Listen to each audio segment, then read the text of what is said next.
see here. Starting off, can everyone see me? Can everyone hear me? If you can't see me, I'm very tall and very thin, and I'm young. Okay? Well, let's start off. I want to ask you a question.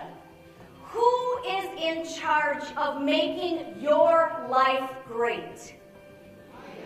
Absolutely. We are all in charge of our lives, and that's what I'm going to talk about today.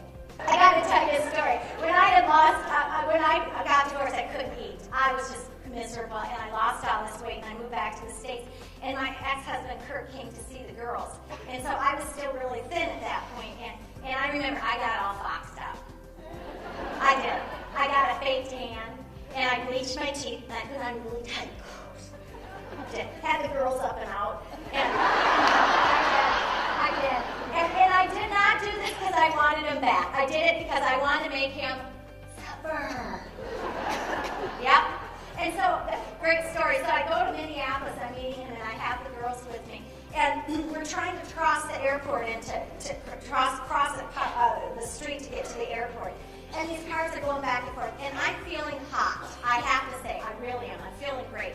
And so I have the girls in each hand, and I'm waiting and waiting. Finally, this big old pickup just screeches and comes to a stop. Big, beat up old thing. And I think he's probably stopped because I look so good. So I give him this parade wave. I'm like, thank you very much. And this guy sticks his head out of the pickup. He has like one tooth he borrowed from his neighbor.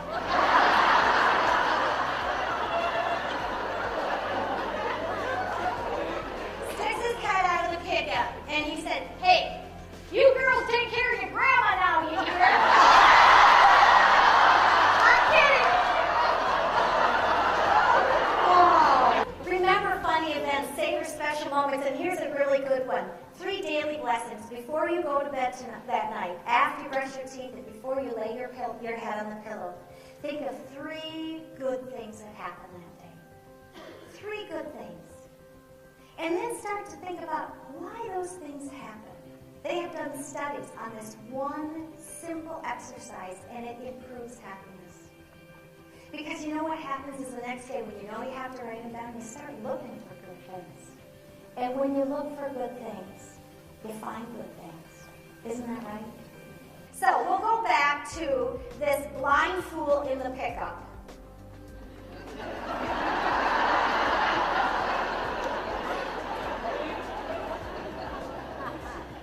My girls laugh. Okay, now, if I decided that it was wrong for my girls to laugh, and I was upset that they laughed, and I chose to steer my thoughts down the street that says, you know, that was kind of nasty of them to laugh at me, what would my emotions be? Angry, probably. Right. If I chose to steer my thoughts down the path that said, you know what, I just look horrible. Here I bet I look like a fool. I look like a grandma. The guy thought I was a grandma, for heaven's sakes. What would my emotions be that followed those thoughts while I stared down?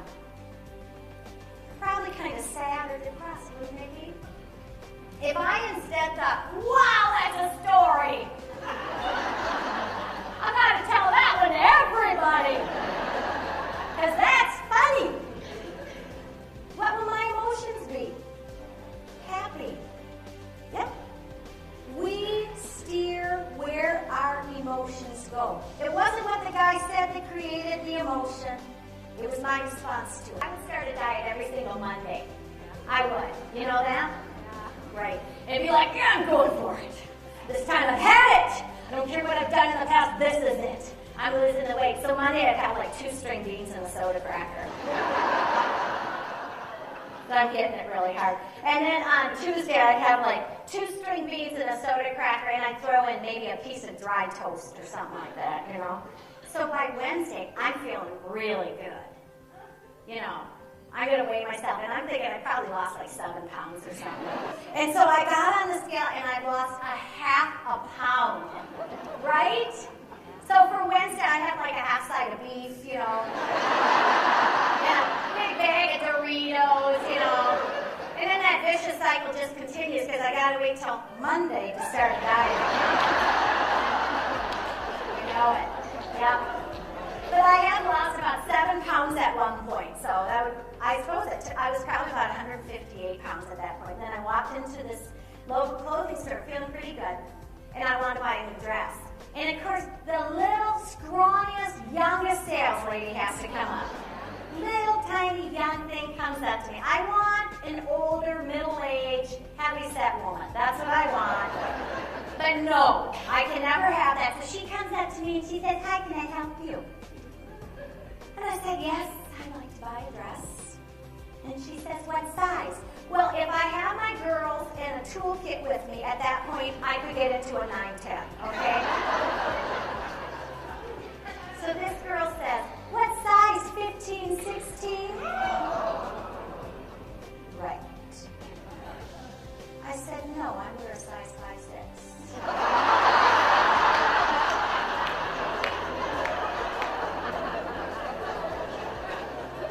She knows it's not true. But what's she going to say? So she brings me a size 5'6", and I walk back into the dressing room, and it's about now I'm thinking, you know what, I could use medication. Because I'm not under any obligation to try this dress on. But I can't help myself. I have to see how bad it is. I just have to. So I pull the dress on over me, and now I'm stuck. I am stuck in the dress. It's horrible. I mean, I'm sweating. My thighs are sweating. My heart is palpitating. I mean, I'm in a panic. What am I going to do? Like, walk out of the dressing room?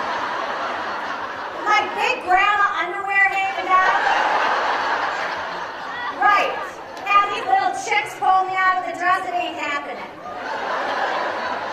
I end up backing up against the wall of the dressing room and having to use the friction of the wall to get out of the dress.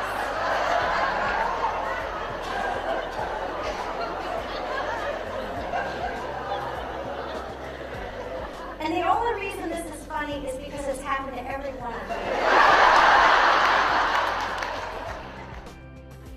Bold people live with an open mindset, and they understand that, first of all, what expands you makes you happier. See, we're all built with this internal GPS. We really do know what's right for our life. We do. We know what choices will bring us to greater happiness. We just have to pause and think and pay attention to that. And then we'll choose the right things. We'll choose things and make choices that make our life better. I hope you never lose your sense of wonder. You get your fill to eat, but always have that hunger. May you never take one single breath for granted. God forbid love ever leave you empty-handed. I hope you still feel small when you stand beside the ocean. Whenever one door closes, I hope one more opens. Promise me that you'll give faith a fighting chance. And when you get the choice to sit in